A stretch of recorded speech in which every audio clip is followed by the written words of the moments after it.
Então agora a gente pode abordar a força magnética entre condutores paralelos, que é um fenômeno bem importante primeiro para definir o ampere, a unidade de corrente elétrica no sistema internacional, e também tem várias aplicações quando você produz bobinas e solenoides com vários intuitos na prática, para produzir campos, para atuar em motores, atuadores e tudo, e você tem que levar em consideração sempre que você tem muitos fios conduzindo corrente juntos e esses fios um produz força na outra, de origem magnética.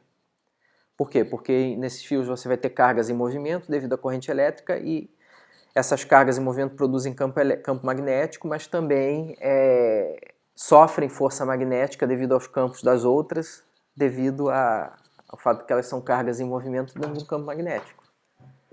E a gente viu que nesse caso a força magnética tem que ser levada em consideração.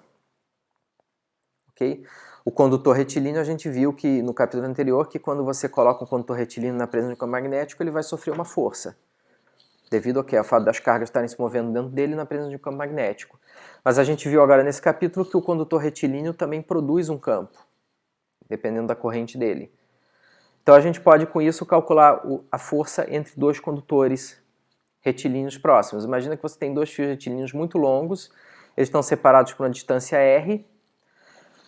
Em um dos fios eu tenho uma corrente de valor I e no outro uma corrente de valor I'. Ok? Então cada fio vai estar conduzindo corrente sob o efeito do campo magnético do outro fio.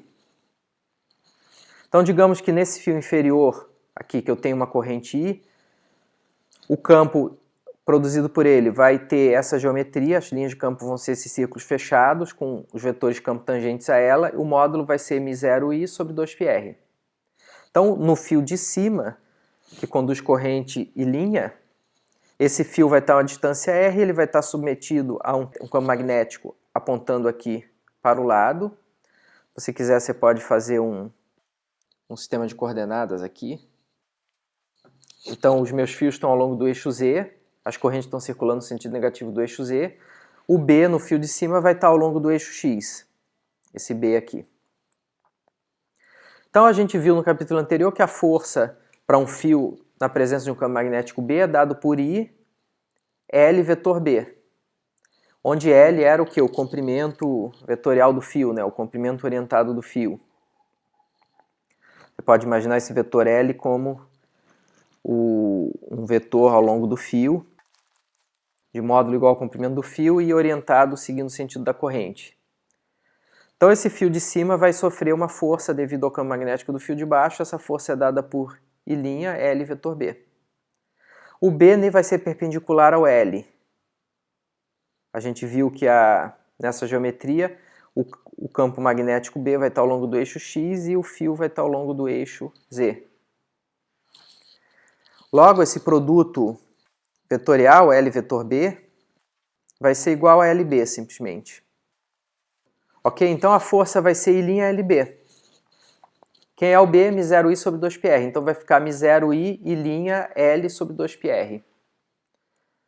Ok? Pela regra da mão direita, porque lembrem-se que a força é um vetor e a gente tem um produto vetorial.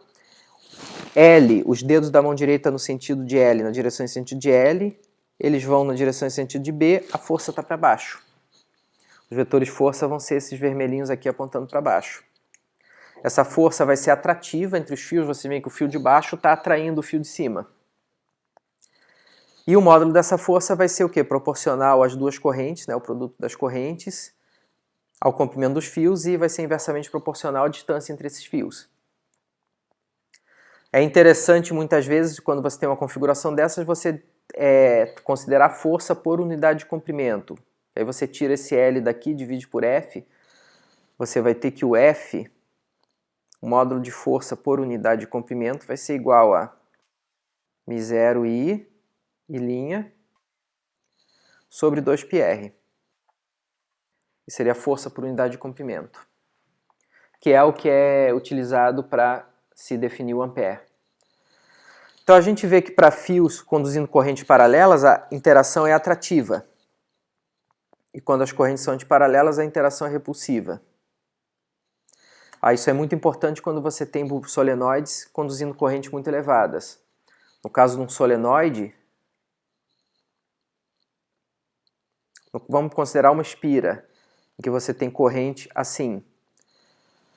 Esse segmento aqui de fio, com uma corrente aqui para cima, vai estar provocando uma força nesse segmento de fio com a corrente aqui para baixo, repulsiva. A força vai estar assim, esse segmento aqui, que tem corrente antiparalela a esse, vai estar produzindo uma força repulsiva. Ou seja, uma bobina tem tendência a explodir.